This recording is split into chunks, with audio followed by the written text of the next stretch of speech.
Assalamualaikum warahmatullahi wabarakatuh.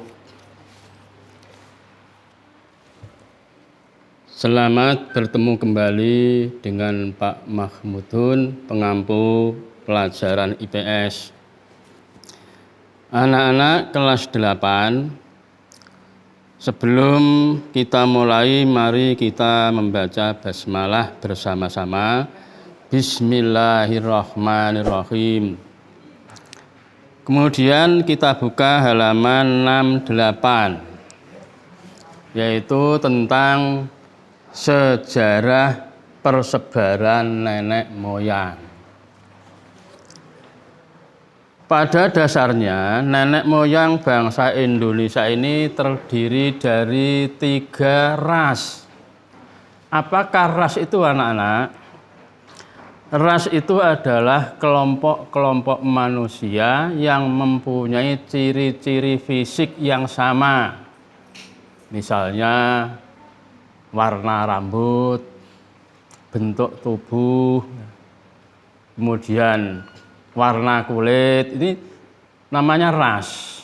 Kelompok-kelompok manusia yang memiliki ciri-ciri fisik yang sama. Di dunia ini ada bermacam-macam ras.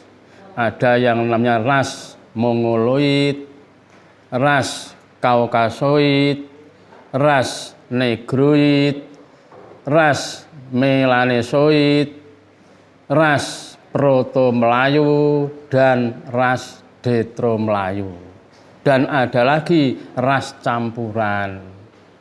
Nah, untuk nenek moyang bangsa Indonesia itu terdiri dari 3 ras, yaitu ras Melanosoid.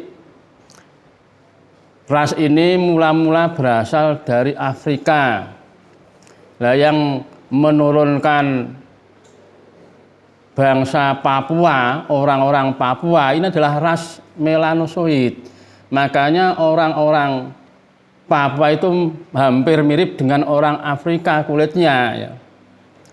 Kulitnya hitam, bibirnya tebal, rambutnya ikal. Itu karena ras Melanosoid.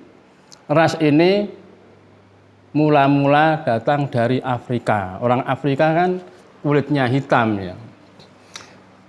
Kemudian ras Proto-Melayu atau Melayu tua.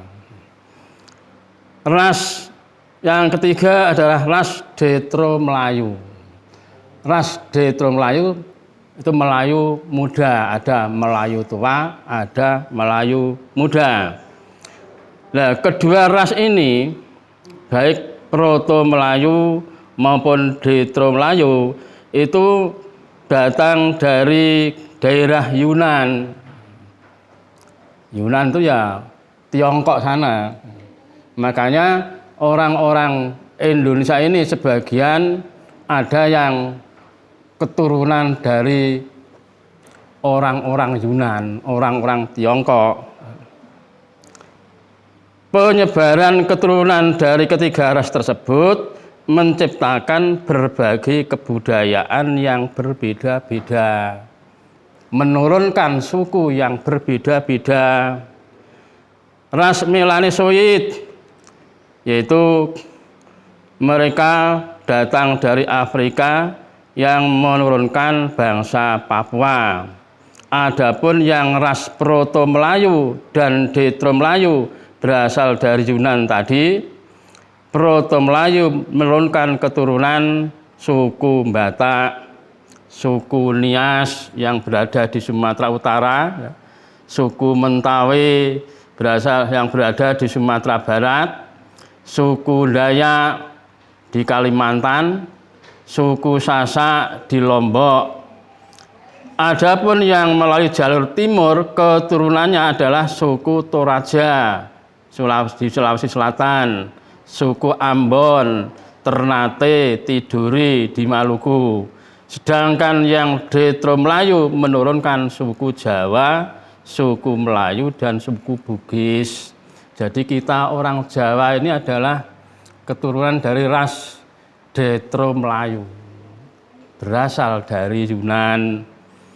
Penyebaran keturunan dari ketiga ras tersebut menciptakan berbagai kebudayaan, berbagai suku, berbagai tradisi, dan berbagai agama. Makanya di negara kita ini ada pluralitas masyarakat Indonesia, keberagaman masyarakat Indonesia, baik keberagaman agamanya, seperti yang sudah kita pelajari beberapa hari yang lalu, ada agama Kristen, Buddha, Hindu, Islam, ya, dan ada lagi agama Konghucu. Setelah munculnya era reformasi, ada tambahan satu agama di Indonesia, juga agama Konghucu.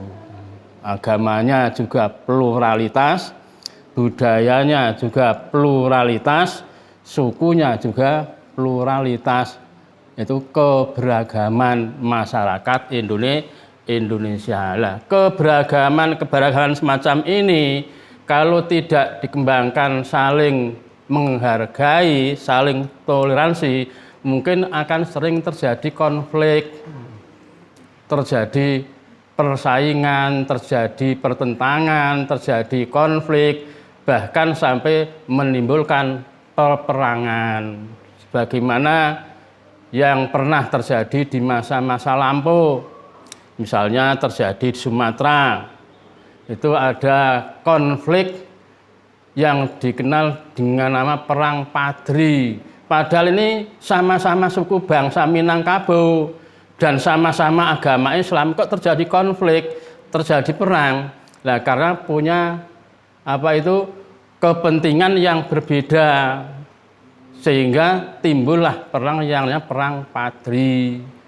Sama-sama kelompok Islam yang satu ingin memberantas adat tradisi yang bertentangan dengan Islam, seperti menyabung ayam, minum minuman keras, yang jelas dilarang oleh agama Islam.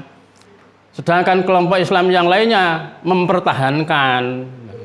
Jadi ada yang ingin memberantas tradisi yang bertentangan dengan agama Islam, ada kelompok Islam lain yang ingin mempertahankan tradisi itu, sehingga terjadi konflik yang menimbulkan peperangan, dinamakan Perang Padri. Jadi keberagaman yang berada di Indonesia ini kalau tidak disikapi dengan baik, tidak dikembangkan saling toleransi, mungkin akan terjadi konflik. Nah, sekarang mari kita buka halaman berikutnya, yaitu tentang konflik.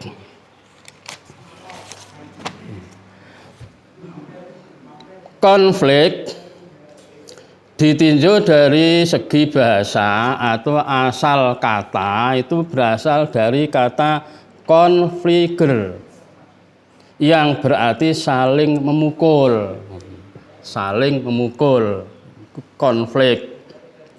Ada beberapa orang ahli sosiologi yang memberi definisi atau pengertian dari kata konflik. Di antaranya adalah Suryono Sukanto.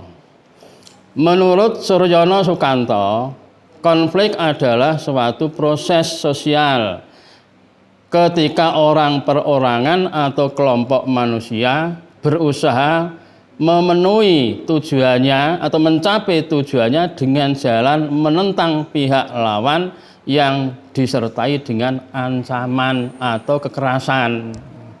Itu menurut definisi yang disampaikan oleh Suryono Sukanto. Ingin mencapai suatu tujuan dengan jalan menentang pihak lawan yang disertai dengan ancaman atau kekerasan.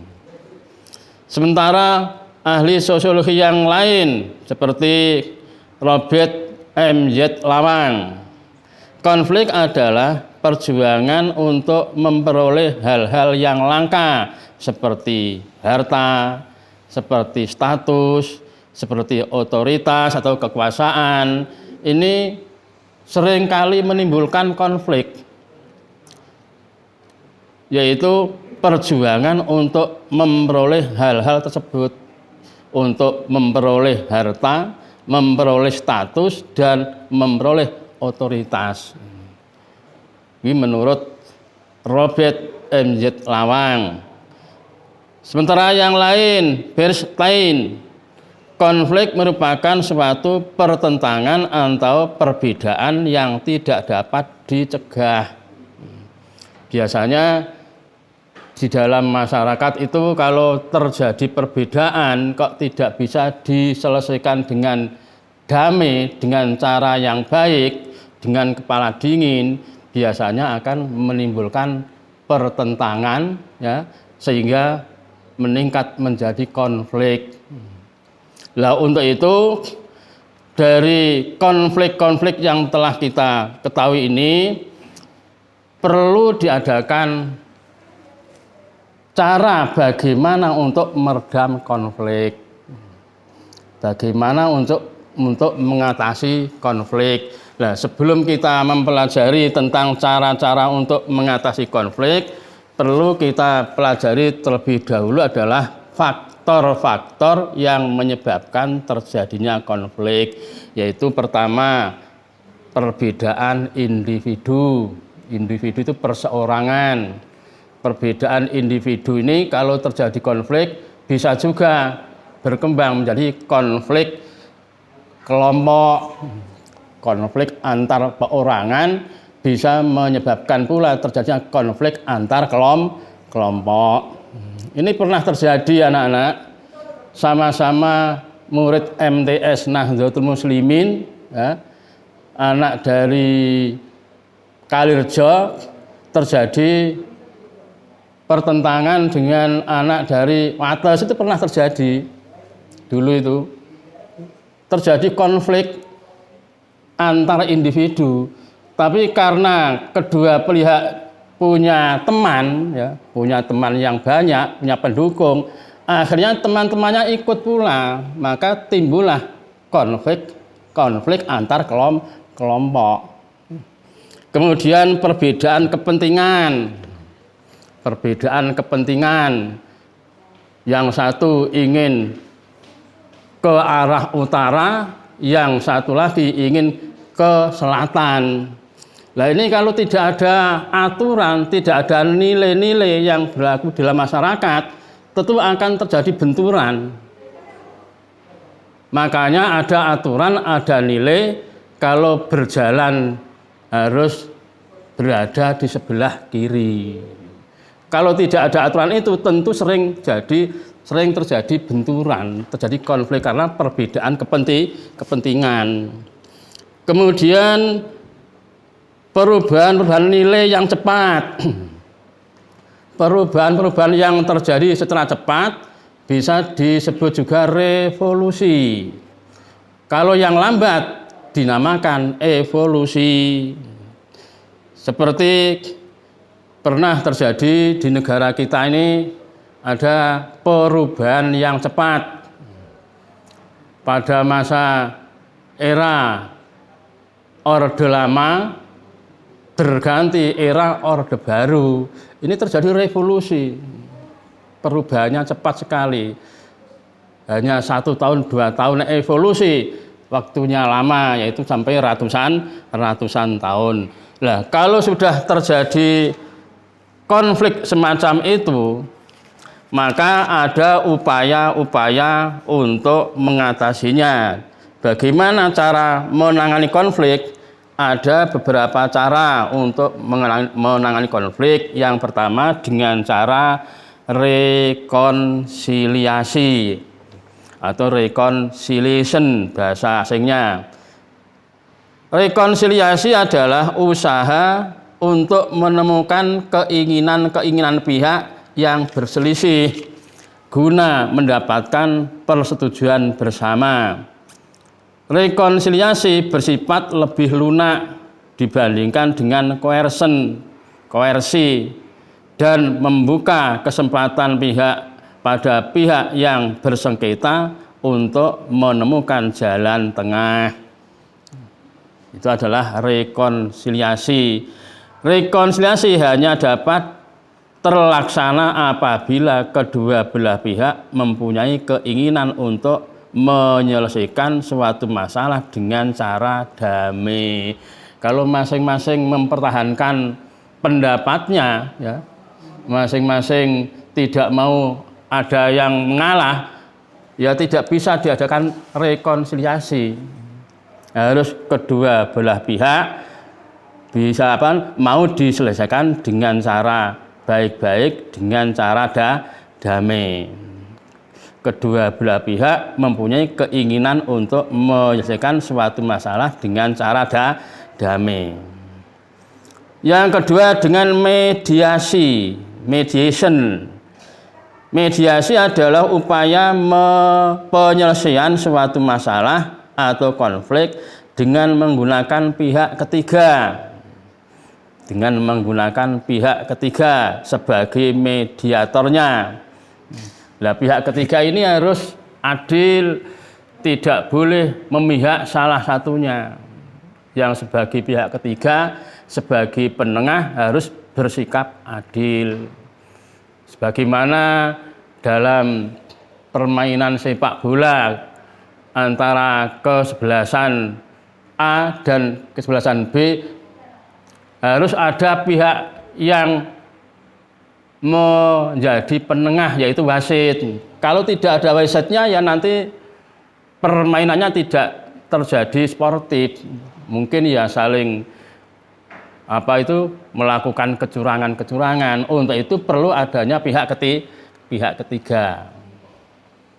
Sebagaimana yang terjadi di masa lampau, misalnya dalam sejarah, mungkin anak-anak meskipun belum pernah membacanya, perlu kita tahu. Setelah terjadi Perang Dunia Kedua misalnya, pada waktu terjadi Perang Dunia Kedua, antara Amerika dan Uni Soviet ini adalah sekutunya, kawannya, temannya. Ya. Nah, setelah terjadi Perang Dunia Kedua selesai, ternyata Amerika terjadi persaingan, terjadi pertentangan, terjadi konflik dengan Uni Soviet yang dikenal dengan nama Perang Dingin. Sehingga muncul antara blok Barat dan blok Timur. Nah, pertentangan ini sangat menakutkan dunia, terutama negara-negara yang baru merdeka termasuk Indonesia. Maka muncullah kelompok ketiga yang namanya non-blok. Jadi ada blok Barat, ada blok Timur, ada non-blok lah. Yang non-blok ini berusaha untuk meredakan ketegangan itu. Non-blok ya berusaha untuk mendekati Amerika dan juga untuk mendekati Uni Soviet, tapi tidak memihak, berusaha untuk meredakan. Alhamdulillah bisa berhasil, tidak terjadi perang nuklir. Andai kata kok tidak ada gerakan non-blok, mungkin perang dingin ini terjadi perang nuklir. Jadi mediasi itu perlu adanya pihak ketiga. Kemudian cara yang lain yaitu toleransi. Toleransi adalah sikap di mana kedua belah pihak mempertahankan pendirian masing-masing tetapi bersedia menghormati pendirian pihak lain sehingga tidak perlu menimbulkan permusuhan. Misalnya toleransi antar umat beragama. Yang beragama Islam ya tetap mempertahankan keyakinan agama Islam, yang beragama Kristen ya tetap memperhatikan keyakinannya, tetapi saling menghargai, saling menghormati. Kalau tidak saling toleransi ya terjadi konflik terus, terjadi konflik berkepanjangan, konflik antar agama, begitu juga antar suku.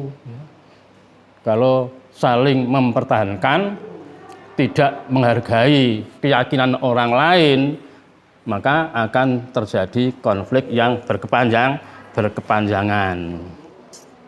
Kemudian ada cara lagi yaitu kompromi. Kompromi adalah suatu bentuk akomodasi di mana pihak yang terlibat mau mengurangi tuntutannya agar tercapai suatu kesepakatan. Contohnya, kesepakatan antara peserta demonstran dengan polisi sebagai petugas keamanan untuk saling menjaga ketertiban dan kedisiplinan. Jadi ada beberapa cara untuk mengatasi konflik, baik konflik internal maupun konflik eksternal. Konflik internal itu konflik yang terjadi dalam satu kelompok. Nah, eksternal konflik yang terjadi antara kelompok yang satu dengan kelompok yang lain. Antara negara yang satu dengan negara yang lain itu konflik eksternal. Kalau konflik yang terjadi dalam satu negara, misalnya negara kita terjadi konflik, ya, itu namanya konflik internal, konflik yang terjadi dalam satu kelompok, dalam kelompoknya sendiri. Jadi konflik bisa juga terjadi dalam satu kelompok, bisa juga terjadi antar kelompok. Itulah materi yang saya sampaikan untuk hari ini. Kita akhiri. Sebelum kita akhiri, kita ucapkan bacaan hamdalah bersama-sama. Alhamdulillah.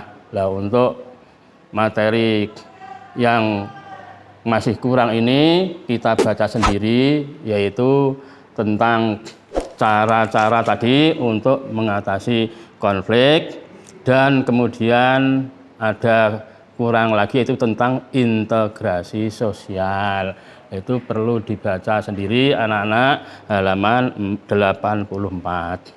Sekian dari saya, Bapak Mahmudun. Kami akhiri dengan ucapan Assalamualaikum warahmatullahi wabarakatuh.